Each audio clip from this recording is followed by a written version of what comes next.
அஸ்ஸலாமு அலைக்கும் வரஹ்மத்துல்லாஹி வபரகாத்துஹு. ரசூலை கரீம் ஸல்லல்லாஹு அலைஹி வஸல்லம் அவர்கள் நபிப்பட்டம் பெற்று 9 ஆண்டுகள் வரை மக்கா நகரிலேயே இஸ்லாமிய பிரச்சாரம் செய்து சமுதாயத்தினர் நேர்வழியும் சீர்திருத்தமும் பெற முயற்சித்துக் கொண்டிருந்தார்கள். எனினும் முஸ்லீமாகிவிட்ட ஒரு சிறிய கூட்டத்தினரும் முஸ்லீமாகாமலேயே இருந்த ஒரு சிலரும் அன்னாருக்கு உதவியாக இருந்து வந்தனர். மக்கா காபிர்களில் பெரும்பாலானவர்கள் நபி ஸல்லல்லாஹு அலைஹி வஸல்லம் அவர்களுக்கும் அவர்களின் சஹாபாக்களுக்கும் பலவிதமான துன்பங்களை விளைவித்து வந்தனர். பரிகாசம் செய்தனர். எவ்வளவு துன்பங்களை தர முடியுமோ அவ்வளவையும் சளைக்காமல் செய்தனர்.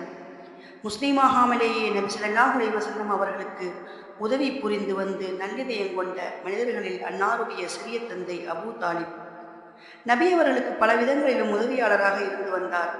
நபிப்பட்டம் கிடைத்த 10ஆம் ஆண்டு அபூ தாலிப் இறந்த பின் சுதந்திரமாக பல விதங்களிலும் இஸ்லாத்தை தடை செய்வதற்கும் முஸ்லிம்களுக்கு தொல்லைகள் தருவதற்கும் காஃபிர்களுக்கு சந்தர்ப்பம் கிடைத்துவிட்டது. தாயிஃப் நகரில் பெருங்கூட்டத்தினராக வசிக்கின்ற சக்கீஃப் கிளையினர் முஸ்லிம்களாகிவிட்டால் முஸ்லிம்களுக்கு இந்த துன்பங்களில் இருந்து விடுதலை கிடைப்பதுடன் இஸ்லாம் பரவுவதற்கும் அடிப்படையான நிலை வந்துவிடும் என்ற எண்ணத்தில் ரசூலுல்லாஹி ஸல்லல்லாஹு அலைஹி வஸல்லம் அவர்கள் தாயிஃப் நகருக்கு சென்றார்கள். அங்கு சென்று பெரும் செல்வாக்குள்ளவர்கள் என்று கருதப்பட்ட 3 தலைவர்களுடன் பேச்சுவார்த்தை நடத்தி அவர்களை அல்லாஹுடைய தீனின் பால் அழைத்து இது விஷயத்தில் அல்லாஹுடைய தூதராகிய தங்களுக்கு உதவி புரியுமாறும் கேட்டுக்கொண்டார்கள். ஆனால் அம்மனிதர்கள் மாநபி ஸல்லல்லாஹு அலைஹி வஸல்லம் அவர்களின் தீனுடைய அழைப்பை ஏற்றுக்கொள்ளாதது மட்டுமின்றி குறைந்தபட்சம் அரபிகளின் பிரபலமான விருந்தோம்பும் பாரம்பரியப்படி ஒரு புதிய விருந்தாளியுடன் நடந்து கொள்ள வேண்டிய முறையையும் அனுசரிக்காமல் தயவுதாட்சணியமின்றி பதிலளித்து பண்பற்ற முறையிலும் நடந்து கொண்டனர். மேலும் நபி ஸல்லல்லாஹு அலைஹி வஸல்லம் அவர்கள் அங்கு தங்கி இருப்பதையும் அவர்கள் விரும்பவில்லை.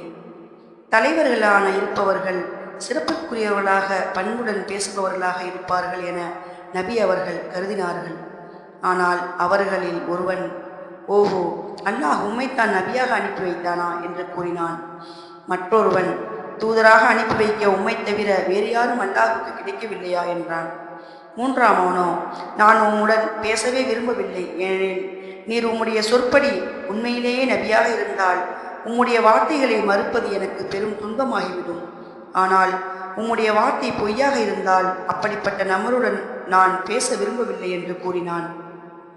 அவர்கள் இவ்வாறு கூறிய பின் அவர்கள் விஷயத்தில் நம்பிக்கை இழந்த நபி ஸல்லல்லாஹு அலைஹி வஸல்லம் அவர்கள் மற்ற மக்களிடம் தங்களின் பிரச்சாரத்தை செய்ய நாடினார்கள்.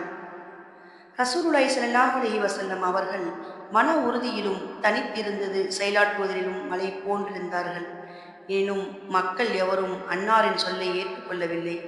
ஏற்றுக்கொள்ளாதது மட்டுமின்றி நீர் உடனே எங்கள் ஊரை விட்டு வெளியேறி உமக்கு எங்கு விருப்பமோ அங்கு சென்று விட வேண்டும் என்றும் கூறினர்.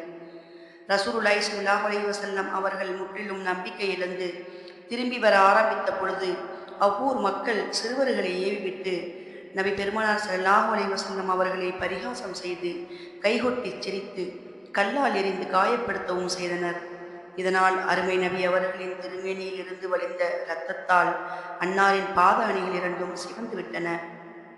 ரசூலுல்லாஹி ஸல்லல்லாஹு அலைஹி வஸல்லம் அவர்கள் இதே நிலையில் வெளியேறி அந்த தீயவர்களை விட்டும் நீங்கி வழியில் அமைதியான ஓரிடத்திற்கு வந்து சேர்ந்த போது பின்வரும் துஆவை கூறினார்கள். யா அல்லாஹ், என்னுடைய பலவீனத்தையும் என் சாதுரிய குறைவையும் மனிதர்களிடம் நான் கேவலமாக இருப்பதையும் உன்னிடமே முறையிடுகிறேன்.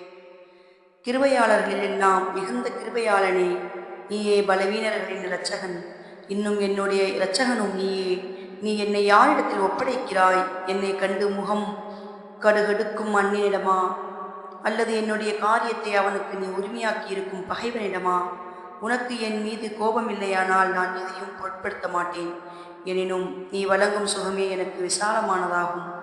உனது உள்ளமையின் பொருட்டால் இருள்கள் ஒளி பெற்றன, இம்மை மறுமையின் காரியங்கள் சீர்பெற்றன. அந்த ஒளியின் பொருட்டால் என் மீது உன் கோபத்தை நீ இறக்கி வைப்பதை விட்டும் உன் சினம் என் மீது ஏற்படுவதை விட்டும் உன்னிடம் பாதுகாப்பு தேடுகிறேன். நீ பொருந்திக் கொள்ளும் வரை உன்னுடைய அதிருப்தியை போக்குவது அவசியம். எந்த திருப்பமும் சக்தியும் உன்னை கொண்டே என்று இல்லை என்று ரசூலுல்லாஹி ஸல்லல்லாஹு அலைஹி வஸல்லம் அவர்கள் இந்த துஆவை கேட்டதும் மன்னாதி மன்னனாகிய அல்லாஹு தஆலாவின் அடக்கியாளும் தன்மை ரோசமடைந்ததால் ஹஸ்ரத் ஜிப்ரீல் அலைஹிஸ்ஸலாம் நபி அவர்களின் திருமுன் தோன்றி சலாம் கூறிய பின் தாங்கள் தங்கள் சமூகத்தாரிடம் பேசிய பேச்சுக்களையும் அவருடைய பதில்களையும் அல்லாஹ் தஆலா கேட்டுக்கொண்டான். மலைகளுக்கு பொறுப்பாளராகிய ஒரு வானவரை தங்களின் சமூகத்திற்கு அனுப்பியுள்ளான். எனவே தாங்கள் விரும்புவதை அவருக்கு கட்டளையிடுவீராக என்று கூறினார்கள்.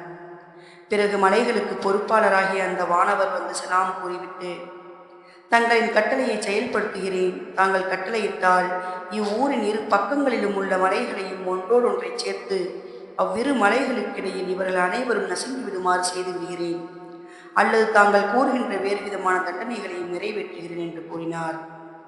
அப்பொழுது கருணையே உருவாகிய காருண்ய நபிகள் தூதர் நாதர் ஸல்லல்லாஹு அலைஹி வஸல்லம் அவர்கள் இவர்கள் முஸ்லிம்களாகவில்லையானாலும் அவர்களுடைய சந்ததியினரில் அல்லாஹ்வை விசுவாசம் கொண்டு அவனை வணங்குபவர்கள் தோன்றுவார்கள் என்று நான் அல்லாஹ்வின் மீது நம்பிக்கை வைக்கிறேன் என்று பதிலளித்தார்கள். நாம் எந்த நபியின் பெயரை சொல்லிக் கொள்கிறோமோ அந்த நபியின் அழகிய பண்புகள் தான் மேற்கூறப்பட்டவை.